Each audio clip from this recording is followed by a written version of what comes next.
Deep in the Siberian wilderness sits a ghost town that was once home to nearly 11,000 people. But this town wasn't abandoned over decades. Its fate was sealed almost overnight. In 1996, a deadly mine explosion ripped the heart out of the community, triggering a chain reaction that would erase it from the map. This is the story of Kadikchan, a town built on bones, raised on Soviet ambition, and ultimately left to die in the frozen wasteland. Imagine a place deep in the Siberian wild, over 600 kilometers from the nearest major city. This is the Kolyma region, an area so brutal it was once nicknamed the Land of the White Death. And yet, right in the middle of this unforgiving landscape, a town was born. Its name was Kadikchan, which, in the local Even language, means small gorge. It's a chillingly fitting name that would later seem like a dark prophecy.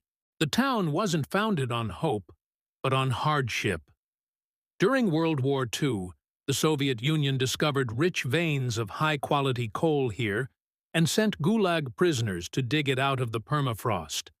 Kadikchan was built by forced labor, another grim chapter on the infamous Road of Bones, a highway constructed by prisoners to connect Kolyma's scattered mines and camps.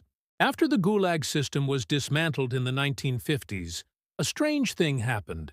Many former prisoners chose to stay, joined by volunteer workers and their families.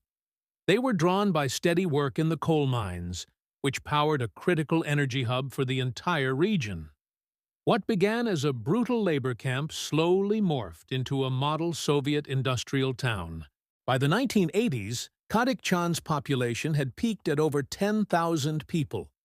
It became a fully functioning community with apartment blocks, multiple schools, a cinema, and a proud bust of Vladimir Lenin standing in the central square. For a brief moment, it seemed like Kadikchan had a real future, a testament to Soviet might in the middle of nowhere. But Kadikchan's foundation, both literally and figuratively, was shaky. The town's entire existence depended on a single industry: coal mining. As long as the mines were running, the town lived. When they faltered, the whole community was at risk. The first major crack appeared with the fall of the Soviet Union in 1991. The centrally planned economy that had propped up remote cities like Kadikchan completely collapsed. Suddenly, mining coal in the Far East became incredibly unprofitable. State subsidies vanished. The town's economic lifeblood was draining away, and one of its two major mines shut down in 1992. People started to leave. The population, which was over 10,000 in the mid-80s, had already dropped to less than 6,000 by 1989 as the Soviet system weakened. With layoffs mounting, workers sought futures elsewhere, far from the isolation of Kolyma. The dream was fading fast. Then came the final catastrophic blow. In 1996, a methane gas explosion tore through the town's last operating coal mine, tragically killing 6 miners. This wasn't the first accident to happen there, but it would be the last. The mine was declared too dangerous and unprofitable to save. With that one decision, the town's very reason for being was gone. The heart of Kadikchan stopped beating. So, what happened next? How does a town of thousands become a ghost town in just a few years? The official story is one of managed relocation. Following the mine closure, the Russian government offered residents small subsidies, just a little cash, to move to other parts of the country. But the evidence left behind tells a much more chaotic and, frankly, disturbing story. Urban explorers who have made the treacherous journey to Kadikchan describe a town frozen in its final moments. They tell stories of apartments with personal belongings still inside, of schools with textbooks scattered on desks, and children's toys left behind in abandoned nurseries.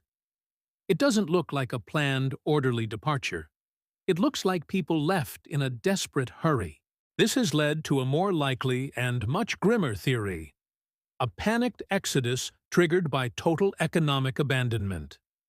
After the mine closed, the town's utilities were cut. No heat, no electricity, no running water. In a place where winter temperatures can plummet to 50 degrees below zero, that isn't an inconvenience. It's a death sentence. The evacuation quickly became a scramble for survival.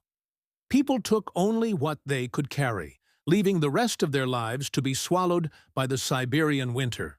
There are even darker rumors. Some accounts claim that authorities deliberately set fire to some of the wooden apartment buildings to encourage the last, most stubborn residents to finally leave. While this has never been officially confirmed, it points to the brutal efficiency of the town's closure. Was there some kind of cover-up? Probably not. The simplest and most brutal explanation is likely the truth: pure economic abandonment. The post-Soviet Russian government, facing its own massive crisis, simply decided Kadikchan wasn't worth the cost. Closing the mine and cutting off essential services wasn't a rescue mission. It was the execution of a town deemed a liability. By the year 2010, the official census for Kadikchan recorded a population of 0. Today, Kadikchan is one of Siberia's largest and most haunting ghost towns. It stands as a silent memorial to a fallen empire and a forgotten community. The bust of Lenin still watches over the empty square, his gaze fixed on a future that never came. The hollowed-out apartment blocks stare like vacant eyes over the desolate landscape. The story of Kadikchan is more than just a ghost story. It's the story of a community born from the horrors of the Gulag that managed to rise from the ashes, only to be wiped out by economic collapse and a single tragic accident. It's a chilling reminder of how quickly our modern worlds can be reclaimed by nature, and how entire communities can be sacrificed for politics and profit. The real mystery of Kadikchan isn't about a government conspiracy, but about the human tragedy left behind. The images of abandoned homes and schools speak to a sudden, traumatic end that numbers on a census can never truly capture. Kadikchan remains a frozen warning, a silent testament to the town that was forced to disappear. What do you find most haunting about the story of Kadikchan? The Gulag origins, the sudden disaster, or the way it was abandoned? Let us know your thoughts in the comments below.